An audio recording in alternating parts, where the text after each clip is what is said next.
और मैं big boss की भी आवाज़ निकाल सकता हूँ। जैसे बिग बॉस चाहता है आप इसी समय कन्फेशन रूम में आए। अफ्रीका का सबसे आइकॉनिक लैंडस्केप सवाना। ऐसा क्यों नहीं है? आपका बेस्ट फ्रेंड क्यों नहीं? Like introverted type of person, so I enjoy my own company most of the time. I interact with myself.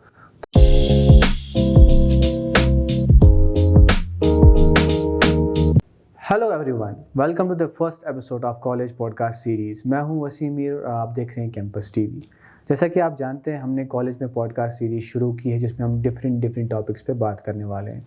तो आज हमारे साथ एक ऐसे ही गेस्ट मौजूद हैं जो कि एक मीडिया स्टूडेंट के साथ साथ एक वॉइस आर्टिस्ट भी हैं, जिनका नाम अली रज़ा अंसारी है। Ali, welcome to the podcast. Thank you very much, Wasim, for calling me on your show. It's pleasure to be here. Ali, पहले अपना शॉर्ट इंट्रोडक्शन दीजिए हमारी ऑडियंस को, अपना नाम, कोर्स, सेमेस्टर। मेरा नाम अली रज़ा अंसारी है और I am pursuing my bachelors in media and I am in my third semester currently. Ali, जैसे आपने कहा कि आप थर्ड सेमेस्टर में पढ़ते हैं, तो कैसी रही अभी तक की मीडिया जर्नी आपके लिए? So it's my second year in my college life और अभी तक जो जर्नी मेरी रही है, एक्सपीरियंस रहा है कॉलेज में, बहुत ही अच्छा रहा है। और नए नए फ्रेंड्स बन गए जो अलग अलग डिस्ट्रिक्ट से बिलोंग करते हैं और उनके साथ भी बहुत सारी मेमोरीज़ बनी इस कॉलेज में। और बहुत लर्निंग का इन्वायरमेंट भी मैंने यहाँ देखा और बहुत कुछ सीखा भी।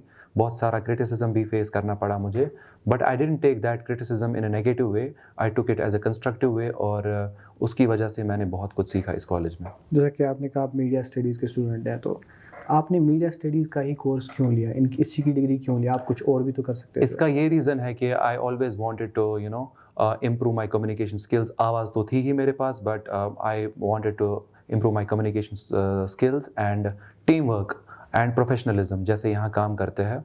और मेरी यूनिक आवाज़ भी एक रीज़न है कि मैंने ये मीडिया डिपार्टमेंट क्यों ज्वाइन किया। तो ये रीज़न है मैंने क्यों ज्वाइन किया। तो अली, आप वॉइस आर्टिस्ट हैं, आप डिफरेंट टाइप्स की वॉइस निकाल सकते हैं। तो आप किस तरह की वॉइस निकालते हैं? लाइक आप डबिंग करते हैं, आप डॉक्यूमेंट्रीज में नरेशन करते हैं? मैं एक वॉइस ओवर आर्टिस्ट हूँ। There are three things. Voice over arts होता है, डबिंग आर्ट्स होता है, वॉइस एक्टिंग होती है। इन तीनों में डिफरेंस होता है, बहुत सारे लोगों को नहीं पता होता है, बट इनमें डिफरेंस होता है।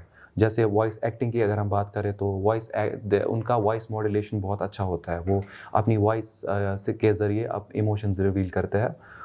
उसमें कैरेक्टर ड्रिवन कमर्शियल्स जो होते हैं, जैसे कार्टून कैरेक्टर्स होते हैं, वीडियो गेम्स में जो कैरेक्टर्स होते हैं, उनमें इसका यूज़ किया जाता है वॉइस एक्टिंग वाले पार्ट का। उसके बाद आता है डबिंग आर्ट्स। डबिंग आर्ट्स की अगर हम बात करें तो इसका शोज़ में, मूवीज़ में या कभी कभी जो वेब सीरीज़ आजकल ट्रेंडिंग है, उनमें इसका यूज़ किया जाता है एक लैंग्वेज से दूसरे लैंग्वेज में। और उसके बाद आता है वॉइस ओवर आर्ट्स, जिसमें मेरी एक्सपर्टीज़ है। वॉइस ओवर आर्ट्स इसका डॉक्यूमेंट्रीज़ में यूज़ किया जाता है, इसका एडवर्टीज़मेंट्स में यूज़ किया जाता है, ब्रॉडकास्ट्स में वॉइस ओवर आर्ट्स का यूज़ किया जाता है। इसमें वॉइस मॉड्यूलेशन का ज़्यादा रोल नहीं है, पर इसमें क्लैरिटी होनी चाहिए, आपकी प्रोनाउंसिएशन अच्छी होनी चाहिए। तो ये वॉइस ओवर वाला पार्ट इसमें है जिसमें मैं एक्सपर्टीज़ रखता हूँ। थोड़ा सा आप अपनी आवाज़ में कुछ बताइए, हमारी ऑडियंस भी सुनना चाहती है। जैसा कि वाइल्ड लाइफ शोज़ होते हैं जो डिस्कवरी पे हम देखते हैं, तो उसका मैं बहुत अच्छे से नरेशन सुना सकता हूँ लिसनर्स के लिए। तो वो ऐसे बोलते हैं कुछ।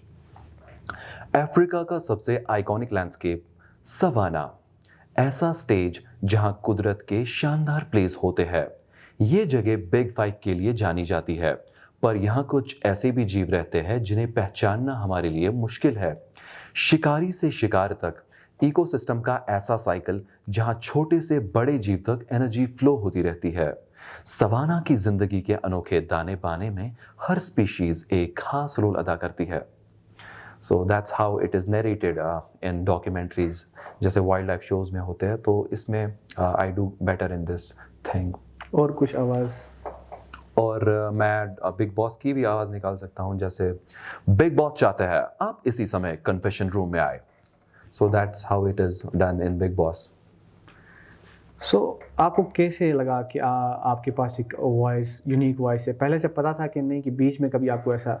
एक्चुअली हुआ ये कि जब मैं कॉलेज ज्वाइन जब मैंने नहीं किया था, तो उस टाइम पे मैं टीवी देख रहा था एक दिन। तो टीवी देखते देखते वाइल्ड लाइफ शो में कोई देख रहा था, तो उसी में मैंने I try to copy that voice. तो but I did it very well. तो मैं शॉक हो गया, मैं बहुत अच्छा कर सकता हूँ इसमें। तो सबसे पहले मैं अपनी फैमिली के पास गया, तो उनका भी रिएक्शन बहुत अच्छा था और मैं खुश हो गया। क्योंकि खुश इसलिए हो गया क्योंकि मैं इन टीन एज में अपनी वॉइस हेट करता था, क्योंकि टीन एज में आवाज़ भी चेंज होती है, तो उस रीज़न से मैं अपनी आवाज़ हेट करता था। बट वो दिन था कि तब से लेकर अभी तक I love my voice because it's a very बहुत अच्छी आवाज़ है, it's a very beautiful voice. सो तब मैंने डिस्कवरी की थी इस चीज़ की। चलो फैमिली को आपने बता दिया उस टाइम पे, लाइक फिर जब दोस्त कोई मिले उनके साथ आपने पहले ही उनको बता दिया कि मेरे पास ये वॉइस है, कि आप डरते थे नहीं, या कोई सुनता तो आप डरते मे बी क्रिटिसाइज़ कर सकता है मुझे इस पे? एक्चुअली मैं डरता ही था, क्योंकि आई थॉट कि वो लोग मेरा मजाक बनाएंगे, मेरी आवाज़ अच्छी नहीं मतलब साउंड करेगी। बट जैसा मैंने रिएक्शन देखा कॉलेज भी जब मैं आया तो बहुत अच्छा फीडबैक मुझे मिला, और उसके बाद मैंने इम्प्रूव किया इस चीज़ में धीरे धीरे। तो अब अभी माशाल्लाह बहुत अच्छी आवाज़ है मेरी। लाइक आप जिस दिन पहले दिन कॉलेज आए, या जिस दिन आपने अपने फ्रेंड्स को, टीचर्स को आवाज़ दिखाई, लाइक उस टाइम का रिएक्शन क्या था उनका? लाइक उन्होंने जब आपकी आवाज़ सुनी? जब पहले दिन जब मैंने फ्राइडे सेशन पे कॉलेज में अपना आवाज़ जब मैंने दिखाई सबको, तो सब शॉक हो गए उस दिन। सबका फीडबैक मतलब शॉकिंग फीडबैक में मुझे मिला सबका। तो पहले तो मैं भी शॉक हो गया था, ये लोग क्यों शॉक हो गए। बट लास्ट में मैंने रियलाइज़ किया लास्ट में कि मेरी आवाज़ बहुत अच्छी है। तो हाँ, बहुत अच्छा लगा उस दिन, और कॉलेज में ऐसा फीडबैक मुझे मिला। तो अली, अब हम थोड़ा सा कॉलेज पे आते हैं, क्योंकि कॉलेज लाइफ पे सीरीज़ है। सो आपको स्कूल और कॉलेज में क्या डिफरेंस लगी? स्कूल और कॉलेज में मुझे जो मेन डिफरेंस लगा वो है दैट इज़ फ्रीडम। कॉलेज में हम फ्रीली घूम सकते हैं। स्कूल में अगर if we try to attempt it in school तो हमें हमारे पेरेंट्स को कॉल किया जाएगा। तो लेकिन कॉलेज में ऐसा माहौल नहीं है। कॉलेज में हम अपनी मर्ज़ी के मालिक होते टू सम एक्सटेंट। बट अगर फॉर एग्जांपल अगर हम क्लास अटेंड नहीं करें तो हम अपनी ही पैर पे कुल्हाड़ी मार रहे हैं। तो ऐसा माहौल है कॉलेज का।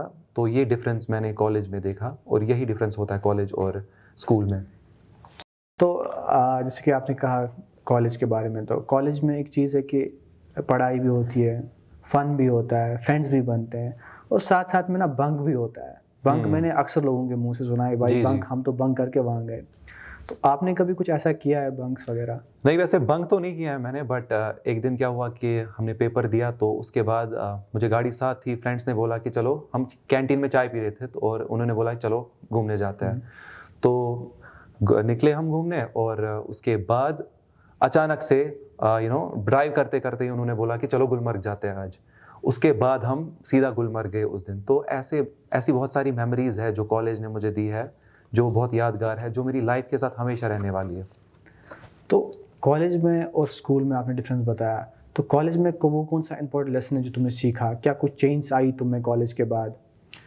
हाँ, I think confidence. I was a very shy and introvert जब कॉलेज से पहले, और उसके लेकिन यहाँ जब मैं आया मेरा जो कॉन्फिडेंस है, सेल्फ कॉन्फिडेंस थोड़ा सा बिल्ड होना शुरू हो गया, और I am a very confident person now.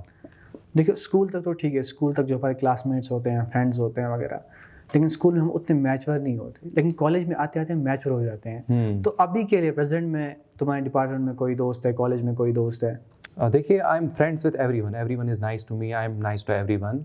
और वाइब तो किसी के साथ ज़्यादा मैच नहीं होती है। देयर इज़ नो, मेरा कोई बेस्ट फ्रेंड ऐसा नहीं है इस ऐसा कॉलेज क्यों में। नहीं है? मतलब बेस्ट फ्रेंड क्यों नहीं है? रीज़न क्या है? आप अकेला रहना पसंद करते हैं? इसका हाँ, एक्चुअली इसका रीज़न यही है कि I am a very introverted type of person. So I enjoy my own company most of the time. I interact with my self.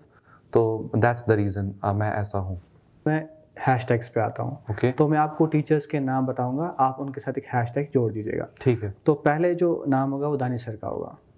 Okay, Danish sir के लिए जो हैशटैग मेरे हिसाब से मतलब सूटेबल रहेगा, मेरे हिसाब से हैशटैग लॉजिकल। मैं ऐसा इसलिए बोल रहा हूँ क्योंकि जब भी वो बात करते हैं, मैंने तो लॉजिकल बातें करते हैं, इट ऑलवेज मेक्स सेंस। मैंने बहुत सारे कम लोग ऐसे होते हैं जिनमें ये क्वालिटी होती है। तो hashtag logical is a right word for Danish sir. Raunak ma'am? Raunak ma'am is she is very Frank. मैं जब भी वो क्लास में आती है तो वो ज़्यादा प्रेशर फील नहीं होता है हमें। सो हैशटैग फ्रैंक। सो ज़्यादा हेजिटेंट नहीं होते स्टूडेंट्स बात करने में। Sakib sir? Sakib sir is very sweet. Hashtag sweet उनके लिए, क्योंकि वो he is nice to everyone, he is sweet to everyone, वो अपना काम अच्छे से पूरा प्रॉपरली अंजाम देते हैं, ये क्वालिटी उनमें मैंने देखी है। सो आपके हिसाब से मीडिया स्टूडेंट के लिए वोकल एबिलिटी होना ज़रूरी है क्या? बिल्कुल, वोकल एबिलिटीज़ का होना बहुत ज़रूरी है एज अ मीडिया स्टूडेंट।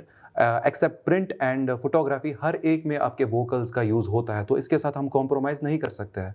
तो हाँ, वोकल एबिलिटीज़ का होना बहुत ज़रूरी है, और जिससे आपका कंटेंट जो है उसमें वो अच्छी क्वालिटी का बनता है। तो अली, अब लास्ट क्वेश्चन मैं आपसे पूछता हूँ, तो आप क्या उनके लिए मैसेज देंगे स्टूडेंट जिनके पास कोई टैलेंट है, आर्ट है, लेकिन वो डरते हैं किसी भी चीज़, कोई भी चीज़, कोई किसी के पास फोटोग्राफी का स्किल है, उठाते तो हैं लेकिन अपलोड नहीं कर पाते, डरते हैं चीज़ों से, किसी के पास वॉइस तो है लेकिन कभी बोल नहीं पाते, तो उनके लिए क्या पॉजिटिव मैसेज रहेगी? उनके लिए यही मैसेज है, जस्ट गो फॉर इट। आपको जो करना है कीजिए, मतलब प्रॉपरली सबको, ऑडियंस को दिखाइए अपना टैलेंट जो भी आपके पास है, और फीडबैक इज़ वेरी इंपॉर्टेंट, जैसा मैंने पहले भी बोला। तो जैसा आपको फीडबैक मिल रहा है उसी के अकॉर्डिंग आपको मूव ऑन करना है। अगर फीडबैक अच्छा नहीं मिल रहा है तो there is no need to do that. आपको एक्सप्लोर करते रहना है लाइफ में, आप किस स्किल में महारत रखते हो, तो एक्सप्लोर करते करते ही आपको पता लगेगा आपकी स्ट्रेंथ क्या है। तो जब आपको पता लगेगा कि आपकी स्ट्रेंथ क्या है, तो उसी अकॉर्डिंग आप इम्प्रूव करते जाएंगे उसी स्किल में, और you will be very better in that. So Ali, बहुत बहुत शुक्रिया आप हमारे स्टूडियो आए। Thank you, it was pleasure. आज के लिए बस इतना ही। अगर आपको ये पॉडकास्ट अच्छा लगा हो तो दोस्तों के साथ ज़रूर शेयर कीजिएगा और फॉलो करना ना भूलिएगा। तब तक के लिए देखते रहिए कैंपस टीवी।